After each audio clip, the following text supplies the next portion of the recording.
Nu, ko, draugi mīļie, pavasaris ir klāt, un gribu atgādināt, ka mums ir šādas te foršas 5 metru platas siltumnīcas.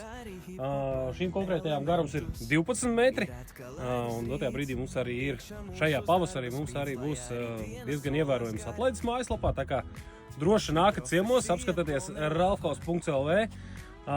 Piedāvājam gan aizbraukt uzmontēt, gan arī vienkārši atvest jums, ja vēlaties paši tādas montēt. Ir gan salikšanas pamācības, gan viss pārējie. Ja mēs paši montējam, tad nāc tuvāk, es tev parādīšu.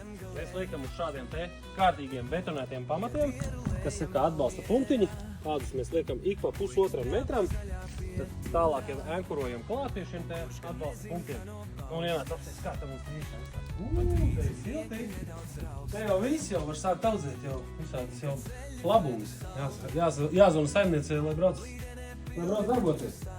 Nu, lūk, šādi te izstāsts no iešpuses, mums tās pašās siltumnīciņas ļoti viegli papildināt ar dažādiem, var ielikt dēlīšus, tādu izcinājumu, ar arka caurumiņiem var ielikt dēlīšus, papildināt ar dažādiem striķīšiem, kuros iesiet tomātus un gurķus un vispārējās lietas. Tā kā, draugi mīļie, Ralfhaus siltumnīcas. Šīm siltumnīcām standarta aprīkojumā nāk dubultās durvis abos galos, tādas kā tās ir otrā galā, un arī šeit, un vēl virs durvīm. Šeit nav ielikts, bet virs durvīm vēl nāk vēdlodziņš, puskvadrātmetru vēdlodziņš, kurus visus var aprīkot arī ar automātikām un tā tālāk vieglākai lietošanai. Tā kā gaidu ziņu, draugi mīļie, pavasaris nu jau izskatās, ka ir sācies. Negaidiet ilgi, jo, ja tiklīdz sāksies pavisam silts, tā es zinu, ka mums silts paliks arī telefons. Protams, darīsim, ko varēsim, bet būtu labāk, ja mēs jau laicīgi varam iebraukt vismaz pamatus ieliet pie jums.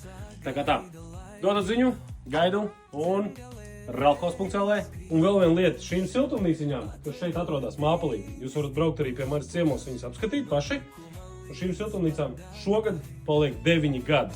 Tā kā varat atbraukt un apstīties, kā izstās siltumnīcas pēc tam, kad viņas jau ir 9 gadus nokalpojušas.